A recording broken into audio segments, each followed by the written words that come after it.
Olá pessoal, meu nome é Suzana e esse é meu trabalho de portfólio do curso de Licenciatura de Artes Visuais com o tema Personalidade das Artes Visuais com destaque nacional.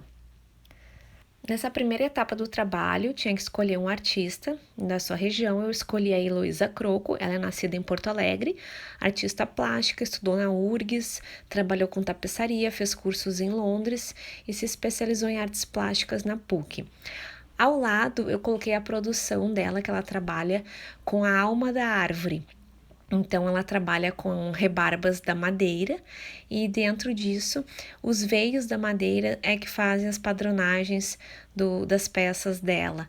Então, todos os trabalhos se baseiam nas organizações das linhas, nos nós e nesses veios da madeira, que de forma que geram outras configurações e também remetem à arte rupestre. Dentro desse trabalho, que tem toda uma inspiração indígena, ela também trabalha com estamparia, com carimbos, e dentro dessas peças elas se tornam murais, se transformam em grandiosas obras, como é essa aqui do lado, obras que foram feitas em Porto Alegre, que é o Hospital Moinhos de Vento, que é todo cheio de pedacinhos pequenos de madeiras em várias cores e padronagens. E também foram feitos painéis para a fachada de um prédio da Goldstein, onde teve padronagem de uma das suas estampas. Na terceira etapa, teríamos que escolher uma obra da artista. Junto a isso, entender o significado do neoconcretismo e também adicionar o elemento cor. Eu escolhi a obra Topomorfose, que significa uma metamorfose no corte e no topo da madeira, e trata-se de uma série de estudos e grafismos inspirados nas formas irregulares e curvas dos anéis de crescimento observado no topo dos troncos. E criou-se naturalmente uma impressão digital da natureza. É possível encontrar também a cor, o desenho e a textura da madeira em combinações geométricas que remetem à arte tribal e à rupestre, e essas imagens funcionam como multimódulos reproduzidas em estampas impressas. A imagem ao lado é um trabalho da Lígia Pape, que é uma artista do neoconcretismo, que foi um movimento artístico literário que trouxe a subjetividade, a sensibilidade, a expressividade de volta para o processo de criação artística. Então, ele foi responsável pelas mudanças nas artes visuais no Brasil. E a escolha da cor é muito importante para que essa paleta cromática ela diga algo sobre a obra. Para minha produção, eu escolhi algumas imagens do projeto Topomorfose que tem uma característica própria da síntese visual, pois a morfose significa dar forma e a síntese produzida pela madeira nada mais é que criar novas formas compostas de ritmo, equilíbrio, espacialidade, e esses elementos metafigurativos geram outros elementos. O processo criativo se deu através da topomorfose com o neoconcretismo e a cor.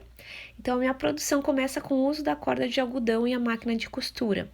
Manipulei e percebi que esse material me proporcionava movimentos curvos.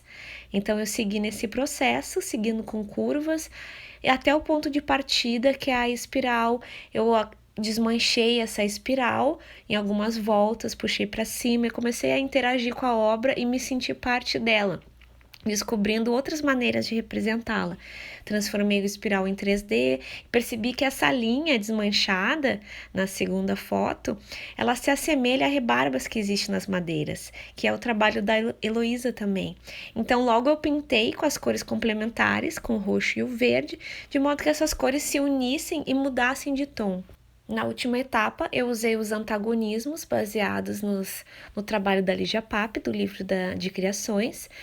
E onde eu uso esse antagonismo são nas cores complementares, que são as cores opostas, ideias de contrastes, e a utilização também de materiais leves, como a corda de algodão, que eu já misturo com o trabalho da Heloísa Croco, que é a madeira, e a cor clara da corda em relação à cor escura da madeira.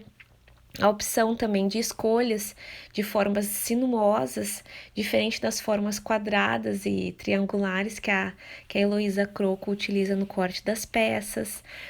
No processo da Heloísa Croco, ela utiliza um jato de areia para abrir os veios da madeira, e eu fiz o contrário, eu utilizei o ponto zigue-zague para unir essas cordas e formar novas padronagens. Também eu costurei intuitivamente e se formou um objeto indefinido, mas com uma cara rupestre. Então eu tive o cuidado de pensar em uma obra onde é possível interagir com ela. Eu desmanchei as costuras e a corda se desfez e eu encontrei novas formas. Trabalhando nessa parte dos antagonismos, as cores roxo e verde são complementares e são cores que a artista não conseguia extrair dos troncos de madeira. Então eu utilizei na minha obra e também ao desmanchar a corda, eu conseguia extrair uma outra cor, que é a adição do círculo cromático, que é a cor branca. Então, pessoal, esse foi o meu trabalho e eu agradeço a atenção de vocês.